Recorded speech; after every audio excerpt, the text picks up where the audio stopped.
ఈ రోజుల్లో జనరల్ గా మగవాళ్ళు వాళ్ళ ఎక్స్ప్రెస్ ఏదైతే ఉంటాయో ఎమోషన్స్ ని ఎక్స్ప్రెస్ చేయడానికి స్ట్రగుల్ అవుతున్నారు.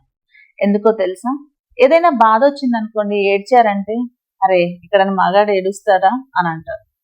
ఏదైనా డిప్రెస్డ్ గా ఫీల్ అవుతున్నా, ఎప్పుడైనా ఏదైనా కానీ జనరల్ గా బాధపడుతున్నా కానీ మగాడంటే బ్రేవ్ గా ఉండాలి, స్ట్రాంగ్ గా ఉండాలి అనేది చెప్తారు. కానీ తనకి బాధ ఉంటది, తను కూడా తన ఒక అంటే ఎమోషనల్ పర్సనే, తను కూడా ఎక్స్ప్రెస్ చేయాలి అనేది ఎవరు ఆలోచించరు.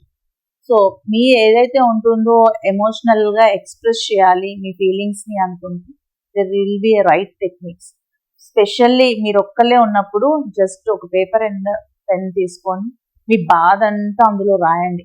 రాసేసిన తర్వాత జస్ట్ అది మొత్తం ఆ బాధనంతా చించి డస్ట్బిన్ లో వేసేయండి. కళ్ళు మూసుకొని రిలాక్స్ అవ్వండి. ఒకసారి డస్ట్బిన్ లో వేసింది మళ్ళీ తిరిగి తీసుకొచ్చుకుంటామా? తెచ్చుకోం కదా. అదే అనుకోండి, ఈ బాధలన్నీ పోయినాయి, మళ్ళీ రావు అని. సో మిమ్మల్ని మీరు అలా చిన్న చిన్న టిప్స్ ద్వారా హీల్ చేసుకున్నారే అనుకోండి, చాలా మెంటల్లీ స్టేబుల్ గా ఉంటారు, ఎమోషనల్లీ కూడా స్ట్రాంగ్ గా ఉంటారు. ఏమంటారు? ఈ వీడియో మీ ఫ్రెండ్ ఎవరికైనా షేర్ చేయండి ఇలాంటి స్ట్రగుల్ ఫేస్ చేస్తుంది.